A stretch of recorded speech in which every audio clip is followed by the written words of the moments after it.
niin kuin, mitä mieltä te olette siitä, että tuolla niin kuin mennään ja palkataan omia sukulaisia tällaiseen veronmaksajan rahoilla tällaista virkaan? No ensimmäinen kysymys mulla on, että mihin kansanedustajat tarvii avustajia, kun käsittääkseni työ on siis hautausmaalla kävelyä ja kuntosalilla käymistä, mutta ehkä siihen sitten varmistajaksi siihen penkkipunnerrukseen tarvii sitten.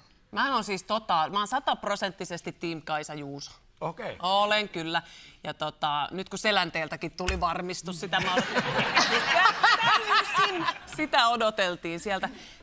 Täysin. Ei siis todellakin ei ole mitään väärää ja mielipiteeni on täysin puolueeton eikä liity mitenkään siihen, että mieheni työllistää minua aika reilusti. Se on totta. Kulttuuriväkihän yleensä on kyllä silleen vähän niin kuin semmoista moraalista ylemmyyden tuntoa tuntee, mutta ei kyllä ole kauheasti puhuttu tästä Nepo Baby-kuviosta, koska siinä kyllä varmaan kulttuuriväki toivoo, että eikä katse käänny sinne.